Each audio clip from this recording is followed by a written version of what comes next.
અમરેલીમાં સિંહોની પજવણી કરનાર ખાનગી બસ ચાલક સહિત બેની વન વિભાગે અટકાયત કરી છે। શેત્રુંજી વન વિભાગે વાયરલ વિડીયોના આધારે હિંમત ટ્રાવેલ્સ બસના ડ્રાઈવર સહિત બે લોકોને ઝડપી કાર્યવાહી હાથ ધરી છે। મહત્વનું છે કે લીલિયાના અંટાળિયા રોડ ઉપર થોડા દિવસ પહેલા 9 સિંહોના ગ્રુપની પજવણી કરતા ખાનગી બસ ચાલકનું આ વિડીયો વાયરલ થયો હતો, જેમાં ડ્રાઈવરે બસ સિંહો નજીક લઈ જઈને પજવણી કરી અને પોતાના મોબાઈલમાં આ વિડીયો પણ બનાવ્યો। જંગલના રાજા સિંહના શહેરમાં હવે આંટાફેરા સામે આવી રહ્યા છે। ગીર સોમનાથના ઉના કોડીના રોડ ઉપર રહેણાંક વિસ્તારમાં સિંહના ધામા જોવા મળી રહ્યા છે। જંગલના રાજા રોડ ઉપર આવેલા મારુતિ પાર્કિંગ નામના રહેણાંક વિસ્તારમાં સિંહના આંટાફેરા સામે આવ્યા છે। સિંહના આંટાફેરા પાર્કમાં લાગેલા સીસીટીવીમાં કેદ થયા છે। રહેણાંક વિસ્તારમાં સિંહના ધામા હોવાની વાતથી સ્થાનિકોમાં પણ ડરનો માહોલ છે।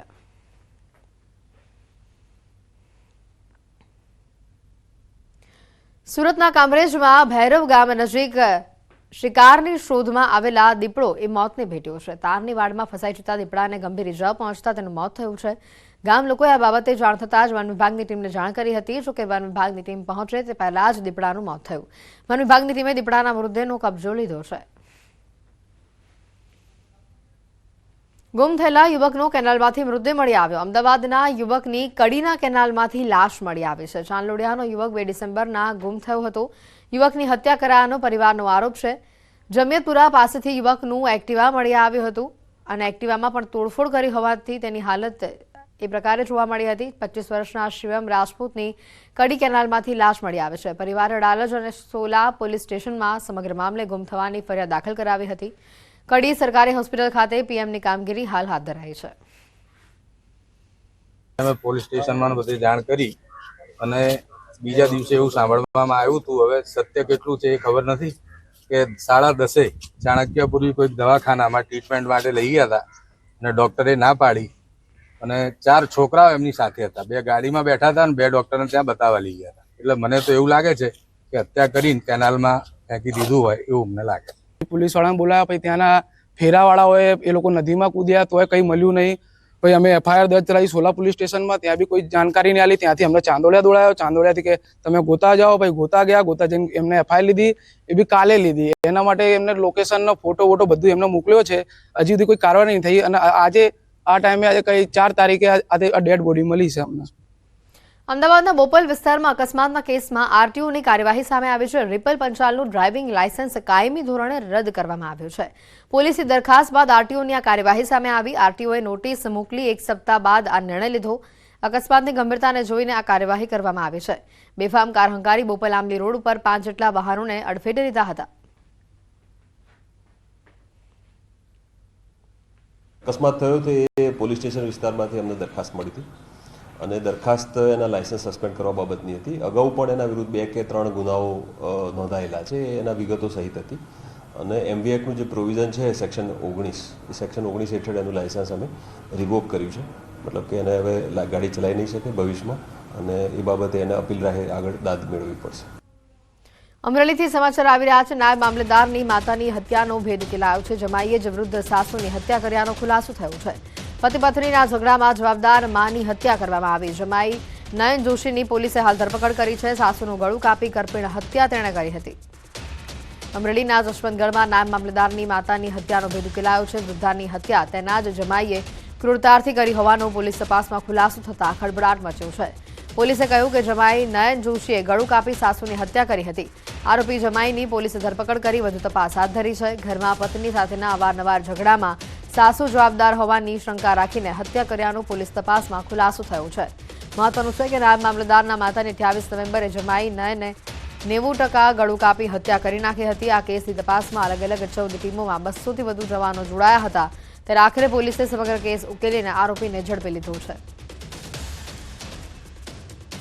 લગનગાળા 11 વર્ષનો હતો, જે મારવાનું કારણ ખુલ્યું। આમાં જે એમના પત્ની હતા એમની સાથે એમનો ઝઘડો સતત ચાલતું હતું અને ઘણી વખત ભૂતકાળમાં 11 વર્ષ દરમિયાન પોતાના પિયરમાં ઘણી વખત એમના પત્ની આવ્યા છે।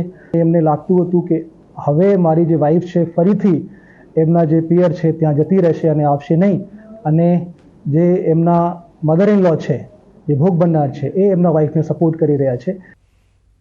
છૂટાછેડાની અદાવતમાં સસરાનો છરીથી જમાઈ પર હુમલો સામે આવ્યો છે. અમદાવાદના નરોડામાં ઘટના બનવા પામી છે. નરોડામાં સાળા અને સસરાએ છરીથી હુમલો કર્યો. સમગ્ર ઘટનાનો વિડીયો વાયરલ થયો છે. ખેતાનજી વણઝારા નામના યુવક પર જીવલેણ હુમલો કરવામાં આવ્યો. પોલીસે બે સાળા અને સસરા વિરુદ્ધ ફરિયાદ નોંધાવી છે. સમાધાન માટે બોલાવી હુમલો કરાયાનો દાવો કરવામાં આવ્યો છે. નરોડા પોલીસે આરોપીઓની ધરપકડની કાર્યવાહી હાથ ધરી છે.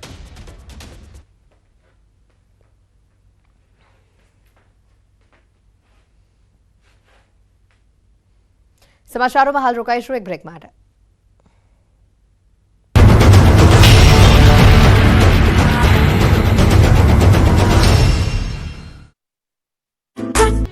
મહાટક ભૂપેન્દ્રસિંહ ઝાલા સામે ગાળિયો કસાયો છે.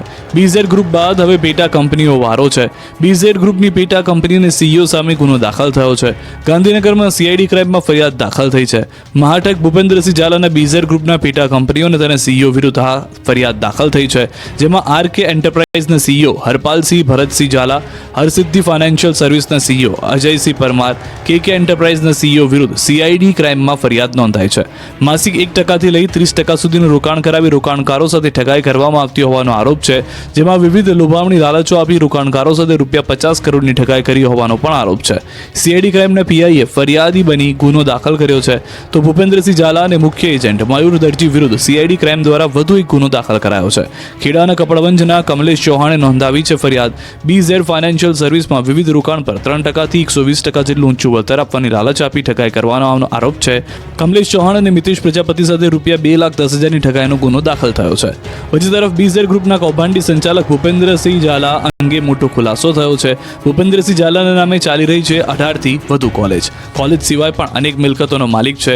ધરપકડથી બચવા ભૂપેન્દ્ર ઝાલાએ ગઈકાલે આગોતરા જામીન અરજી કરી છે અને આ અરજીની સુનાવણીમાં મોટા ખુલાસા થયા છે. ભૂપેન્દ્ર ઝાલા પોતે ખૂબ મોટા સેવાભાવી આગેવાન છે, તે પ્રકારે કોર્ટમાં માંગી દાદ. પોલીસે માત્ર ને માત્ર ફાઇટ ઇન્ટેન્શન રાખીને ફરિયાદ દાખલ કરી હોવાનો ભૂપેન્દ્ર ઝાલાનો દાવો છે. પોલીસ કાયદાનો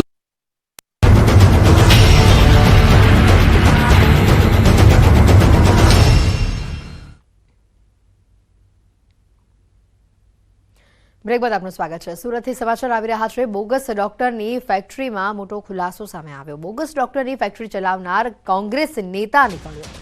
કોંગ્રેસ નેતા ડોક્ટર રશેશ ગુજરાતી કોંગ્રેસ નેતા હોવાનું સામે આવ્યું છે. ડોક્ટર રશેશ ખોલી હતી આ બોગસ ડોક્ટરોની ફેક્ટરી. સુરતમાંથી બોગસ ડોક્ટરો તૈયાર તે કરતો હતો. રશેશ ગુજરાતીની નિમણૂક 2019માં કોંગ્રેસ દ્વારા સુરત ડોક્ટર સેલના ચેરમેન તરીકે કરવામાં આવી હતી. ત્યારે કોંગ્રેસ નેતા હેમાંગ વસાવડાએ ફેબ્રુઆરી 2019માં સ્થાનિક નેતાઓની ભલામણ થકી રશેશ ગુજરાતીને ડોક્ટર સેલનો પ્રમુખ બનાવ્યો હતો અને 2021માં તેઓ કોંગ્રેસના સભ્યપદ પરથી પણ તેમને રાજીનામું આપ્યું છે. આ મામલે ભાજપે કોંગ્રેસ પર આકરા પ્રહાર કર્યા છે.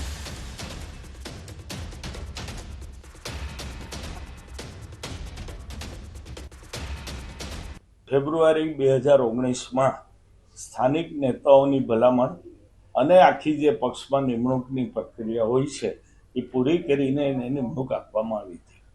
2021 પછી તેમણે કોંગ્રેસ પાર્ટીમાંથી નિષ્ક્રિય થઈ ગયા. પ્રાથમિક સભ્યપદ કે ક્રિયાશીલ સભ્યપદ ઉપરથી જાતે જ નિવૃત્તિ લઈ અને દૂર થઈ ગયા. 2024માં આ કાંડ ખુલ્યું છે. બોગસ ડોક્ટર તો શબ્દ થોડો મને એમ છે કે ઓછો છે. બોગસ ડોક્ટરોની ફેક્ટરી ચલાવતા હતા એ વાત સાચી છે. તપાસમાં એવું ખુલે છે કે 2002થી એ આવી પ્રવૃત્તિ કરતા હતા.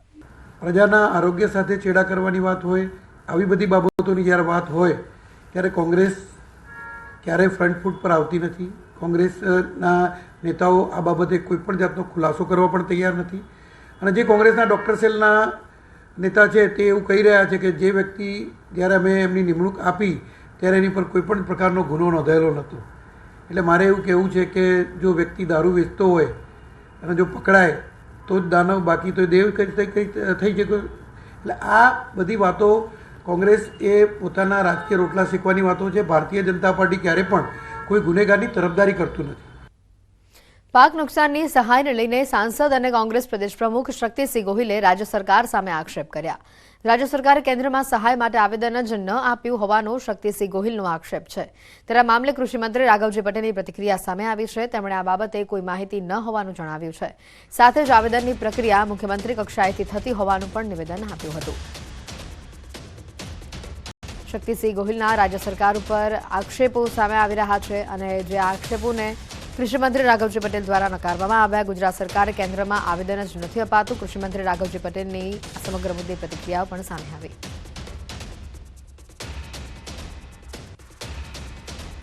આ વખતે ગુજરાતમાં ખૂબ મોટા પાયે નુકસાન થયું.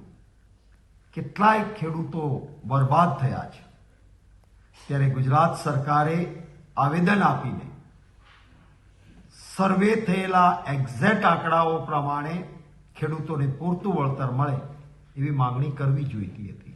પરંતુ આ પ્રશ્નના જવાબમાંથી ફલિત થાય છે કે ગુજરાત સરકારે કોઈ આવેદન જ આપ્યું નથી, માંગણી જ કરી નથી. મારી પાસે એની વિશે કોઈ ચોક્કસ માહિતી નથી, કારણ કે ઓલ ઓવર રાજ્યમાં અતિવૃષ્ટિના કારણે જે નુકસાન થયું હોય એ માનનીય મુખ્યમંત્રીની કક્ષાએથી કેન્દ્રમાં એના માટેની દરખાસ્ત થતી હોય છે. મારી પાસે એની કોઈ વિગતો ઉપલબ્ધ નથી. પંચમહાલના ગોધરામાં તંત્રના પાપે ખેડૂતોને નુકસાન ભોગવવાનો વારો આવ્યો છે. વાત જાણે એમ છે કે ગોધરાના ઓરવાડા ગામે આવેલા સિંચાઈ તળાવ મારફતે કેનાલ બનાવી ઓરવાડા, પીપળિયા અને બોડીદ્રા ગામના ખેડૂતોને સિંચાઈ માટે પાણી અપાતું હતું. પરંતુ હાલ આ કેનાલની યોગ્ય સાફ સફાઈ નહીં થતા કેનાલમાં જાડી ઝાખરા ઉગી નીકળ્યા છે, તો કેટલાક સ્થળે તો કેનાલનું અસ્તિત્વ નામશેષ થવાના આરે છે. વર્ષો પહેલા બોડીદ્રા ગામ સુધી તળાવનું પાણી ખેડૂતોના ખેતર સુધી પહોંચતું હતું, પરંતુ ત્યારબાદ હવે પાણીનું ટીપું પણ હાલ આ ખેડૂતોને મળતું નથી. ઓરવાડા ગામના ખેડૂતોના ખેતરમાં અધવચ્ચેથી પાણી લીક થઈ નિરર્થક વહી રહ્યું છે અને જેથી ખેતરોમાં પાક થઈ શકતો નથી. ત્યારે ખેડૂતોએ તંત્રના ભ્રષ્ટ અધિકારીઓ પર ગંભીર આક્ષેપો કરી કેનાલના સમારકામની માંગ કરી છે.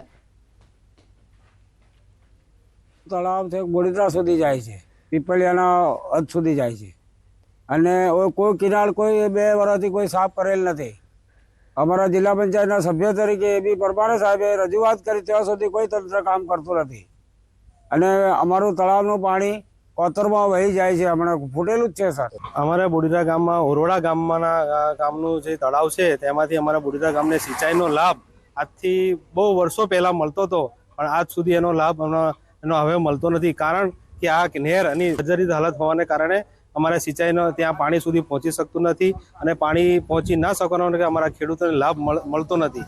અમે ઓરવાડા ગામના ખેડૂત છે અને અમારા ગામમાં ઓરવાડાની અંદર એક સિંચાઈનું મોટું તળાવ આવેલું છે. આની અંદરથી પાણી જાય છે, પણ કિનારમાં બધો બહુ મોટો વધારે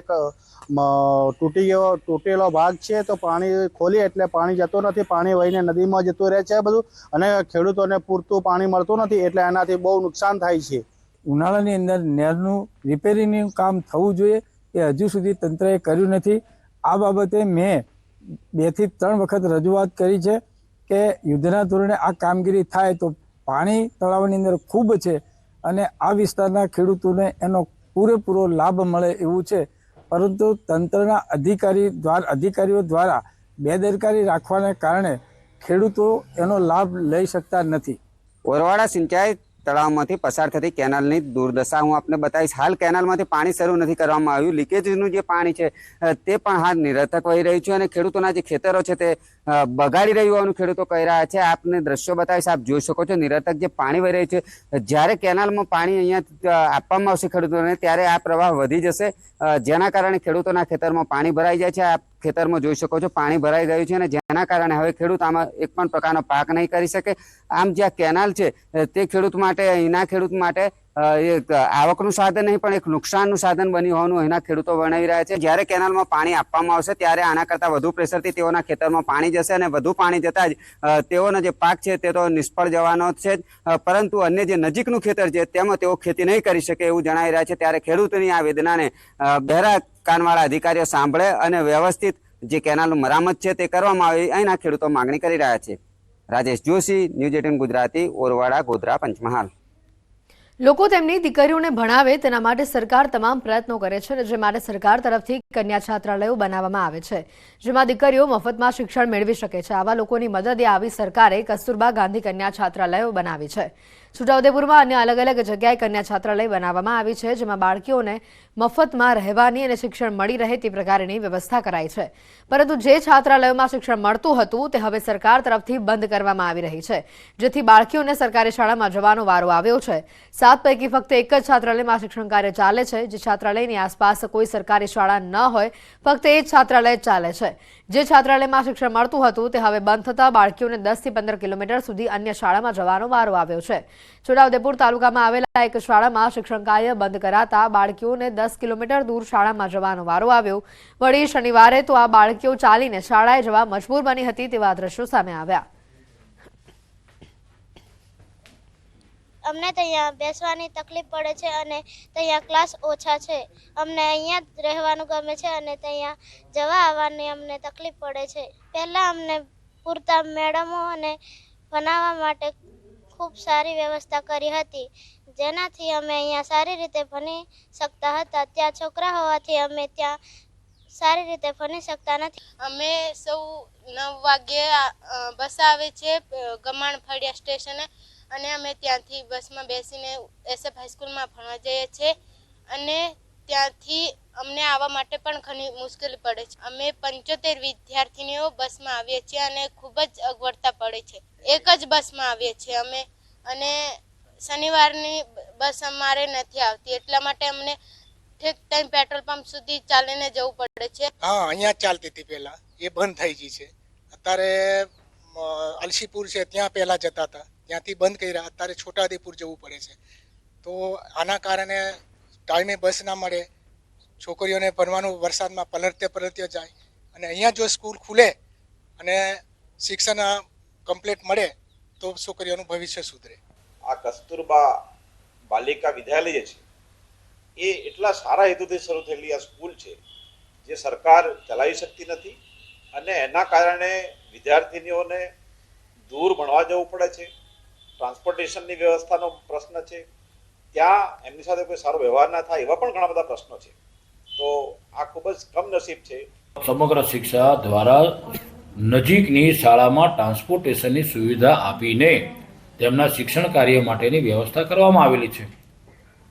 જ્યારે 8 થી 10 કિલોમીટરમાં શાળા ઉપલબ્ધ ન હોય તેવી KGBમાં માત્ર શિક્ષણ કાર્ય અને રેસિડન્ટ સાથેની સુવિધા પૂરી પાડવામાં આવે છે.